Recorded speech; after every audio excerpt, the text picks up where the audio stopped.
Everyone, welcome back to my channel. Today we are going to be reconciling my cashless envelopes for the month of February. So we are going to jump right on into it. If you are new to my channel, welcome. My name is Janelle, and on here I do all things budgeting. I also include work week lunches, grocery hauls, meal planning, and lifestyle videos. So if that is something that you're interested in, don't forget to hit that subscribe button. So I use Ally Bank for my cashless envelopes and some of my sinking funds. I have been using this account for, I want to say over a year now, because I want to say I opened it September of 2022, and I really do enjoy their bank. If you are interested in using Ally Bank, I do have a link below. If you use the link to sign up, you will get money, and so will I. But I'm going to be talking about the spending buckets today, and the spending buckets are just different envelopes like you would with cash that you use. So I have my breakdown of gas, groceries, household, restaurants, and spending. And then I also have one for credit card. And that is because right now, since I'm not a full month ahead on my bills, I do charge all of my cashless envelope expenses to my credit card. And then at the end of the month, I go ahead and reconcile the budget and pay back the credit card, which is what we are going to be doing right now. So I did Zelle the money over to myself. So the first thing that we're going to do is we're going to go in and distribute all of the money to each of the accounts. So first we're going to go to gas. Gas started off, oops, sorry y'all. Gas started off at $0. We're going to go and distribute the money, and we're going to go from unbucketed spending, which is just money that has not been put anywhere. That's where it sits. So we have unbucketed spending, and we are going to go to gas. And for the month, I budgeted $230. So that is what that account is going to be getting, and we'll go ahead and submit that. Next, we are going to go ahead and distribute money from unbucketed, and we are going to go to groceries. It rolled over $5.24, and we added $400 this month for groceries. Next, we are going to go to household. Yes, we are going to go to households, and we're going to go to unbucketed spending, and we're going to put that there. And we rolled over $56.65, and we're adding $150, and that we are good there. Then we are going to put our money into spending. So spending is supposed to get $15. So there's already $30 in there because if you watched my unstuffing of my savings challenges, I had $30 that I had saved up to put into spending. And then I put that money in there whenever I did my sinking fund stuffing. So we have $30 here. We're adding $15 because that's what was budgeted. But also I completed a savings challenge, which was $29 since there were 29 days in February. And so the amount that's actually going into there is $44. So I needed to do the calculation on that. So that went into spending. And then we are going to distribute this money from um, bucketed to restaurants. I call it eating out. It rolled over $15 and $5, and we're adding $15 into that account.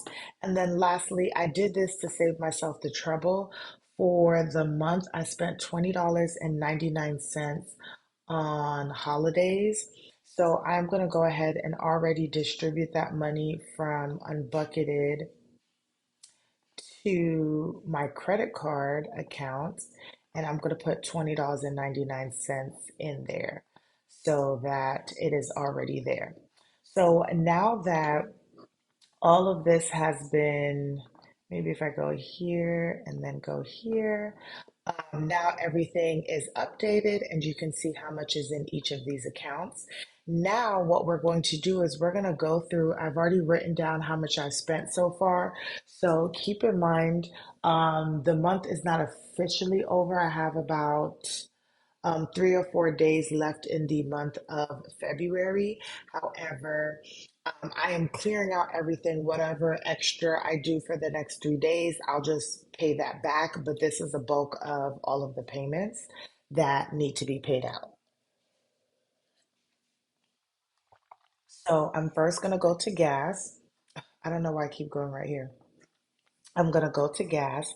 And what I'm going to do is I'm going to distribute money. So now I'm going to go from gas to credit card. And for this month so far, pretty much the whole month, I have spent $173.27 to gas. And so I'm just going to move that over to the credit card and I'm going to submit that. That leaves me with $56.73 left in gas. Then I am going to go to groceries and I am going to send that over to the credit card. I was actually over you guys by like $34 and some change. So we're taking out all of the money that's in here to cover groceries, and then I'm going to have to cover the unbudget part of it out of my account. So we move that over to groceries. Now we are going to go and distribute the money from household to credit cards. And for household, we spent $170.22. All right. So that's where we are with that. And then for spending, we had 74 and we spent $22.72. Done. And then nothing was spent in restaurants slash eating out. So once again, we're just going to kind of refresh this.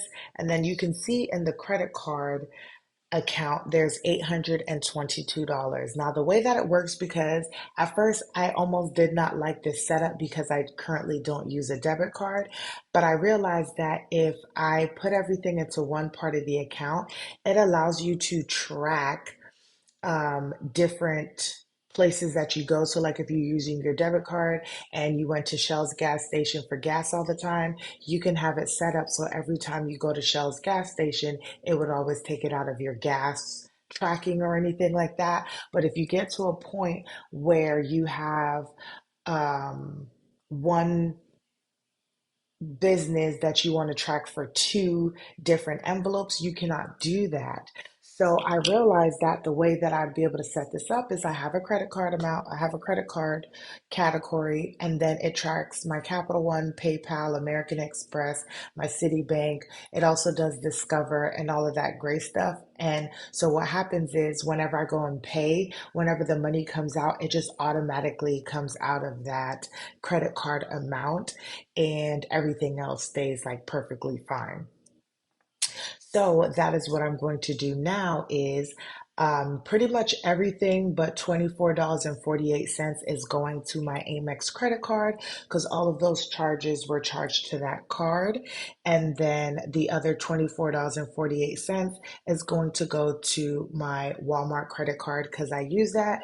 And if I remember, I'll show you guys that I went ahead and made those two payments. And then this is just what I have left to spend for the next couple of days. And then if I use anything, I'll pay those things back. If not, then we'll start March off the same way. We start using the credit card again, and at the end of the month, we reconcile it. So I hope you guys like this video. I hope it was helpful and you better understanding, maybe just how Ally Bank works, or anything like